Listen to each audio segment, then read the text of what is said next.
प्रागेवाचार्यपुत्राहुति निशमनया स्वीयषट्सूनुवीक्षां काङ्क्षन्त्या मातुरुक्त्या सुतलभुवि बलिं प्राप्यते नाचितस्वं धातुशापादिरण्यान्विता कशिपु भवान् शौरिजान् कंसभग्नान् आनीयैनान् प्रदर्श्य स्वपदमनयताः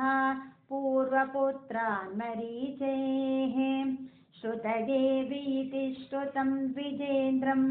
बहुलाश्वं नृपतिं च भक्तिपूर्णं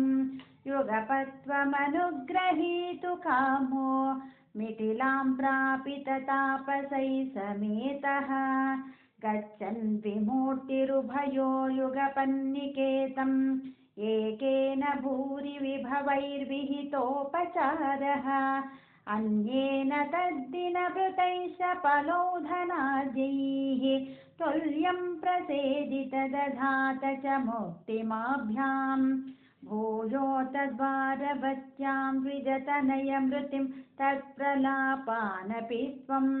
को वा दैवं निरुन्ध्यादिति किल कथयन् विश्ववोढाप्यसोढां जिष्णोर्गर्वं विनेतुं त्वयि मनुजधिया कुण्ठितां चास्य बुद्धिं तत्त्वारूढां विधातुं परमतमपदा प्रेक्षणे नेति मन्ये नष्टा अष्टास्य पुत्राः पुनरपि तव तूपेक्षया कष्टवादः स्पष्टो जातो जनानामथ तदवसरे द्वारकामापपार्तः मैत्र्या तत्रोषितोऽसौ नवमसुतमृतौ विप्रवर्यः परोदम् श्रुत्वा चक्रे प्रतिज्ञाम् अनुपहृतसुतः सन्निवेक्षे कृशानुम् मानीसत्त्वामपृष्ट्वा द्विजनिलयगतो बाणजालैर्महास्त्रैः रुन्धानः सूतिगेहं पुनरपि सहसा दृष्टनष्टे कुमारे यां यामैन्द्रीं ततान्यासुरवरा नगरीर्विद्यया साध्य सद्यो मोगोद्योगः पतिष्यन् हुतभुजि भवता सस्मितं वारितोऽभूत् साधं तेन प्रतीचिं दिशमतिजविना स्कन्दनेनाभियातो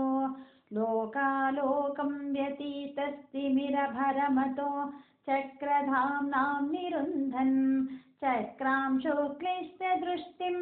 स्थितमत विजयं पश्य पश्येति वारां पारे त्वं प्राददर्शः किमपि हि तमसां दूरदूरं पदन्ते तत्रासीनं भुजङ्गाधिपा शयनतले दिव्यभूषायुधाद्यैः आवीतं पीतचेलं प्रतिनवजलदश्यामलं श्रीमदङ्गं मूर्तीनामीशितारं परमिह तिसृणामेकमर्थं श्रुतीनां स्वामेव त्वं परात्पन् प्रियसखसहितो नेमितक्षेमरूपं युवां मामेव द्वावधिका विवृतान्तर्हिततया विभिन्नौ सन्दृष्टं स्वयमहमहाशं द्विजसुतान् नयेतं द्रागेतानिति खलु वितीर्णान् पुनरमून् द्विजायादायादाः प्रणुतमहिमा पाण्डुजनुषाम् एवं नानाविहारैर्जगदभिरमयन् वृष्णिवंशं प्रपुष्णन् नीजानो यज्ञभेदैरतुलविहृतिभिः प्रीणयन्नेन नेत्राः भूभारक्षेपदम्भात् पदकमलजुषां मोक्षणायावतीर्णः पूर्णं ब्रह्मैव साक्षात् यदुषमनुजतारूषितस्त्वं व्यलासीः प्रायेण द्वारवत्याम् अवृतदयी तदा नारदस्वधसार्धः तस्या लेभे कदाचित् खलु सुकृतनिधिस्त्वत्पिता तत्त्वबोधं भक्तानामग्रयायी स च खलु मतिमानुद्धवत्पत्तयेव प्राप्तो विज्ञानसारं स किल जनहितायाधुनास्तेव धर्यां सोऽयं कृष्णावतारो जयति तव विभो यत्र सौहार्दभीति स्नेहद्वेषानुरागां प्रभृतिभिरतुलैरष्टमैर्योगभेदैः